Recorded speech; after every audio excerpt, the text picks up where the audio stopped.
खरं सांगायचं गेलं तर हा केक करायची अजिबातच इच्छा नव्हती. पण आदल्या दिवशी ही ऑर्डर आल्यामुळे हा केक करावा लागला मला. 27 जानेवारीला ही ऑर्डर आली होती. लहान मुलांसाठी हा केक लहान मुलांनी ऑर्डर दिली होती की त्यांनी कॉन्ट्रिब्युशन काढलं होतं आणि त्यांच्या मित्रांना मित्राचं बड्डे सेलिब्रेशन त्यांना करायचं होतं म्हणून त्यांनी आम्हाला आदल्या दिवशी सांगितलं होतं की काकू 28 तारखेला आम्हाला हा केक द्याल का तुम्ही? तर मी हो बोलले होते. आणि दुसऱ्या दिवशी सकाळी 9:30च्या दरम्यान सगळं काम आवरून वगैरे बसले होते, तर मिस्टर अचानकच ओरडले, "अगं न्यूज लाव, न्यूज लाव." म्हटलं काय झालं? अगं न्यूज लाव म्हटले पटकन. मोबाईल व्हॉट्सअपवर मेसेज आले की अजितदादा गेले.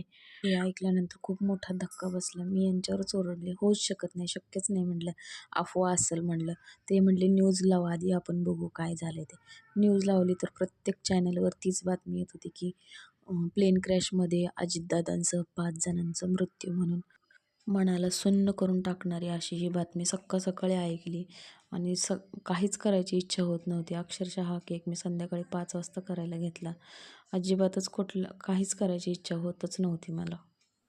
देवाने माणसाच्या नशिबात काय लिहून ठेवलं हे सांगू शकत नाही आपण. म्हणून प्रत्येक क्षणाचा आनंद घेत चला, प्रत्येक क्षण सुखात आनंदात जगत चला, कुणाशीही वैर बाळगू नका.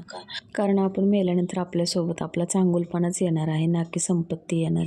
म्हणून प्रत्येक क्षण आनंदाने जगा. जे करू वाटते ते करा, जे खाऊ वाटते ते खा. हेच सांगणं आहे माझ्याकडून सर्वांना.